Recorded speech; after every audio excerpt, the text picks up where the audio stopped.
Përshëndetje të nderuar zonja dhe zotrinj, ja ku po takohemi sërish së bashku në kanalin Monitor TV. Këtu me mua Tirona Lilin për të ndarë lajmet dhe ngjarjet më të fundit nga showbizi shqiptar. Fillimisht të gjithëve njëherë dua t'ju uroj gëzuar një maj,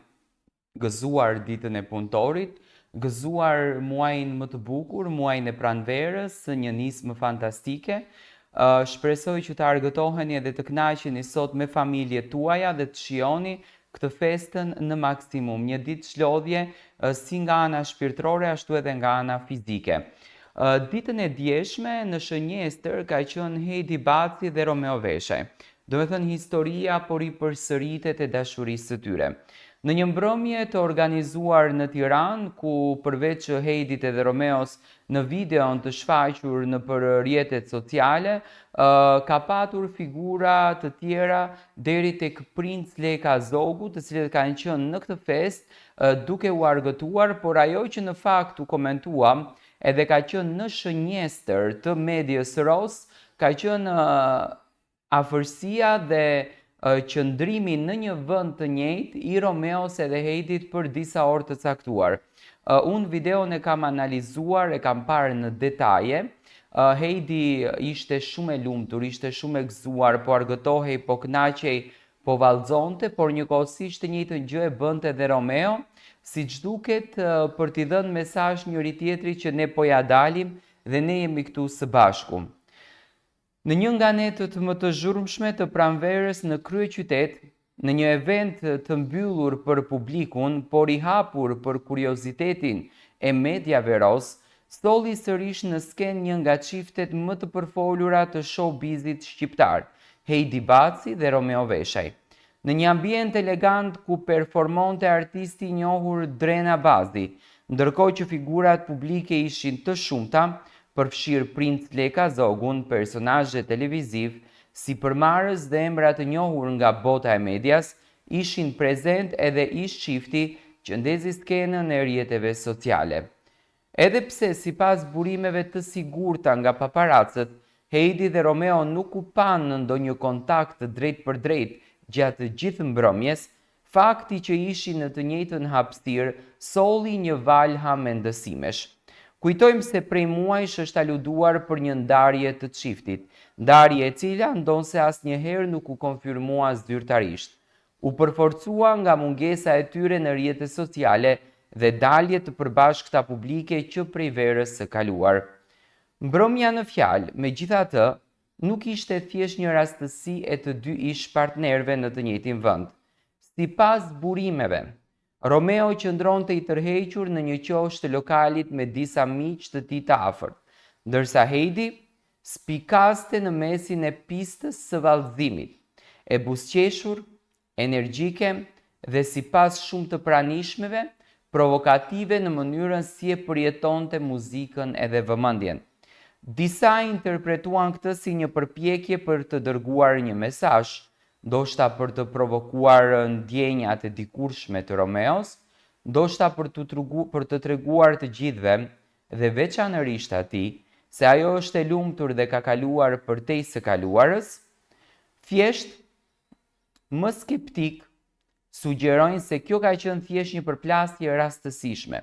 në një Tiranë ku rrugët e personazheve publik janë të gjithë e më të kryqëzuara. Por pyetja mbetet kjo: a është kjo një përpjekje për të ripara atë që u shkatërua, apo është fundi i heshtur i një historie që tashmë jeton vetëm në sytë e publikut? Fakti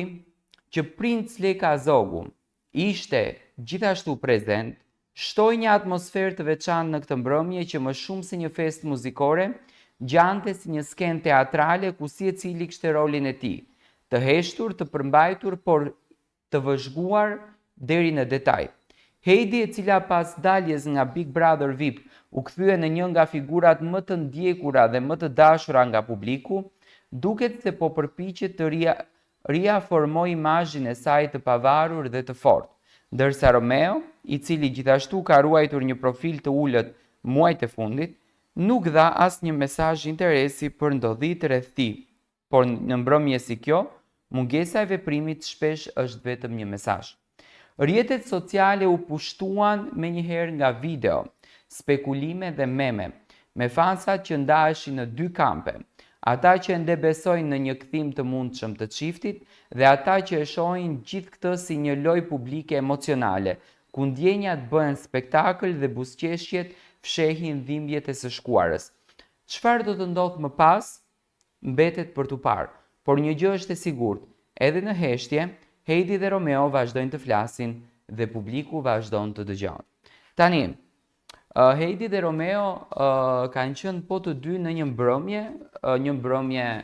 festive, le të themi, një mbrëmje fundjave, që disa personazhe publik, por edhe njerëz të tjerë pa marrë parasysh pozicionit të tyre në jetë, kanë vendosur që të kalojnë nën tingujt e bukur të muzikës së Drena Abazit në Tiranë. Dhe ajo që në fakt ra në sy, unë besoj shumë se gjitha kjo ka qenë një rastësi, nuk ma merr mendja që edhe pas një viti Heidi dhe Romeo do të kenë ndjenja për njëri tjetrin, por nuk ma merr mendja që marrëdhënia e tyre e dashurisë ka qenë një marrëdhënie private e mbyllur, duke e ditur se sa shpejt informacioni përhapet, se sa shpejt informacioni bëhet i zëshëm dhe sa shpejt media rost, ne mediat rost që bëjmë këtë punë, e informojnë publikun për marrëdhënien e tyre. Heidi e la të kuptuar që nga poezia që kishte shkruar në Goca dhe Gra, që marrëdhënia mes Heidit edhe Romeos kishte përfunduar. Edhe pse do të kthehemi në verën e kaluar, marrëdhënia e tyre ishte shumë e nxehtë, ishte shumë e zjarrt, ishte shumë bomb. Çuditërisht, sot e kësaj dite, ato të dy nuk kanë fshirë njëri tjetrin nga Instagrami, për shembull siç bëri Ilnisa me Meritoni, që menjëherë pas ndarjes së tyre e hoqën automatikisht njëri tjetrin nga Instagrami. Dhe kjo nuk kupton që ajo lidhje fatkeqësisht ka marrë fund. Por në këtë rast, Heidi dhe Romeo patën një ndarje, nuk patën fatkeqësisht një transparencë te publiku për të folur për marrëdhënien e tyre. Heidi gjithmonë ka folur me relata, ka folur me vlerësime, ka folur me dëshirën më të madhe për marrëdhënien me Heidin, mbaj mend që ka folur dhe për altarin e kuq, domethënë ka folur rreth një historie të bukur që në fakt po ndërtoheshte mes atyre të dyve, dhe kjo historia mbeti me një fund të pashpjegueshëm, mbeti me një fund të, le të themi, imagjinar. Do të kuptojmë se çfarë do të ndodhen me këtë çift, por që ato të dy kanë qenë brenda këtij vendi me një plan të organizuar, nuk e besoj në asnjë mënyrë.